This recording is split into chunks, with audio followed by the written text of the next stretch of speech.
All nation-states owe their existence to a monopoly on violence, but only a dying nation is forced to expose that fact. The United States is a nation in its death throes. In this video, we're going to explain why. During times of stability, there are three monopolies that maintain the power of the state. Three pillars of power that all governments depend on. 1, the control of ideas and belief. 2, the control of money and finance. And 3, the monopoly on violence. Most people would never consider laws and legal systems as the control of ideas. But did you ever consider what makes a law any different than any other note that you might write on a piece of paper? The answer is belief. The belief in the legitimacy of a government and its subsequent right to impose limits and requirements on the behavior of the people is all that gives written law the illusion of power. I know what you might be thinking, but the police enforce those laws, and if I don't comply, they throw me in a cage. Indeed they do, but why? Why does a policeman feel that he has the right to do this? Why does the average citizen feel that they have the obligation to comply?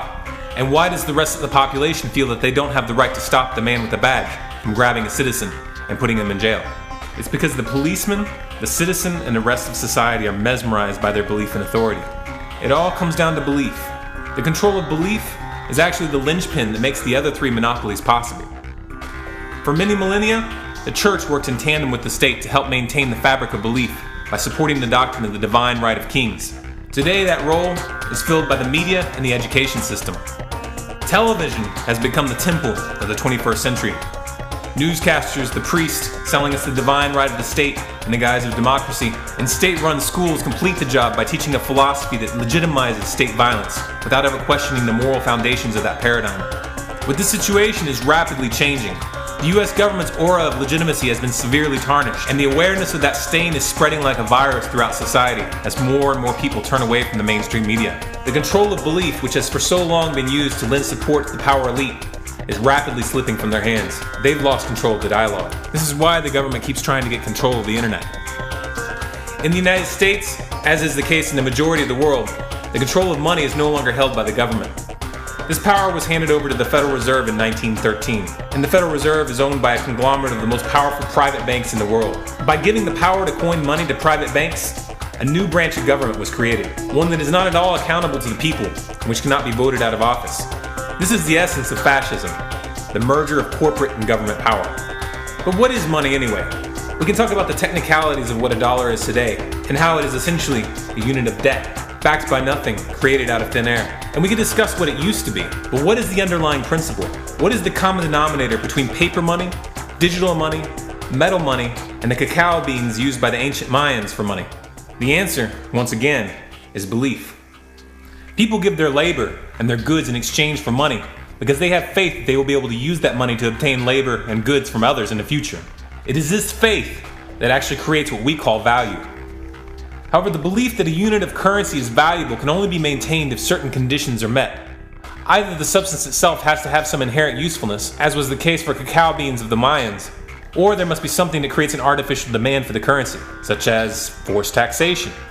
In the case of the US dollar, the fact that oil can only be purchased in the global market using US dollars creates this artificial demand on the international level. But this is a topic in and of itself. In either case, the quantity of the currency must not grow too quickly, or forces of supply and demand will cause the perceived value to drop.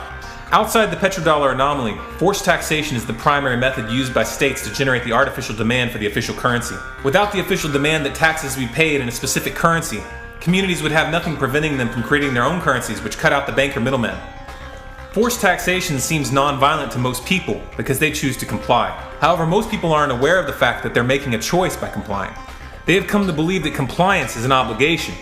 But this is just another example of the control of belief making violence unnecessary in most cases. However, if one refuses to comply with these taxes, what happens? Agents of the state come to put you in a cage. They don't do this for financial reasons. Imprisoning tax resistors costs the state many times more than they could ever hope to recover. They put you in prison to make an example out of you, and to strike fear in the hearts of all those who might be thinking of doing the same. So you see, the states actually use the monopoly on violence to maintain the control of belief and the control of money. And the flip side of that equation is also true. It's circular. Essentially, the three pillars of power all lean in on each other, and if any one of them is removed, they all come falling down. The monopoly on violence has also been blurred in the United States as military defense contractors such as Blackwater operate private armies in theaters of war and domestically, as was the case in Hurricane Katrina.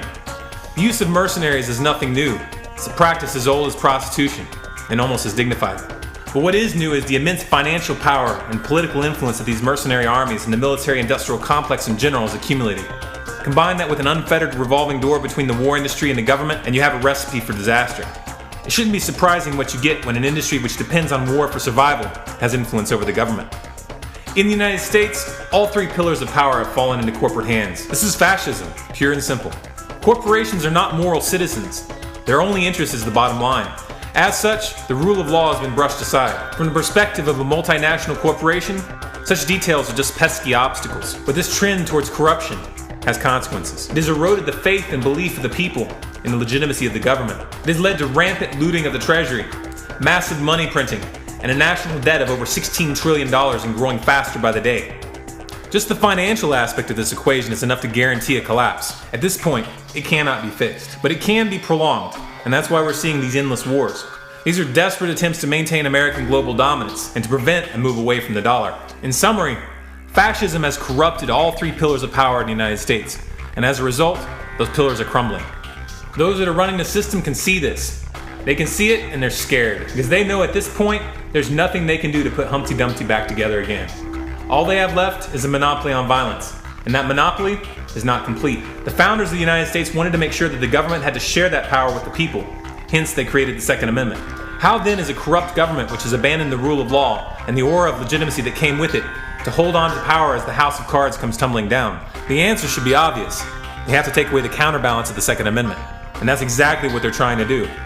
There's just one little problem with this proposition. For many Americans who have been watching with growing distrust as their country becomes more and more of a police state, the Second Amendment is their line in the sand. Taking that right away, even incrementally, is actually accelerating the awakening of the public. And in the process, the enforcement arm of the government is beginning to question the chain of command. Without their enforcement arm, what power will the government have? None whatsoever. That's when the current system will draw its final breath, and the people will be left to decide how we're going to rebuild. But it's important to understand here that the state is not going to go down without a fight. They see the shift in ideas. They see the growing resistance to their dominance. And they see us reaching out to the police and military. They see the police and military that are waking up in droves. The scores of sheriffs that have already begun publicly stating that they will not allow the enforcement of new gun laws in their county.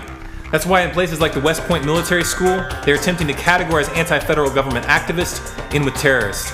It's a desperate move. One that could backfire, but we can't afford to be passive and hope that it backfires. We have to make sure that it backfires. We have to keep up the pressure. We have to keep reaching out to the police and military, reminding them of the oath that they took to defend the Constitution and what that means. It may be that we could do better than the Constitution. It may be that a higher document could someday be written that adheres to the non-aggression principle. But the simple fact of the matter is that we will never get that chance if we allow our nation to slip into an overt dictatorship. We must preserve the Constitution into the collapse so that the people will have the power to dictate what comes next.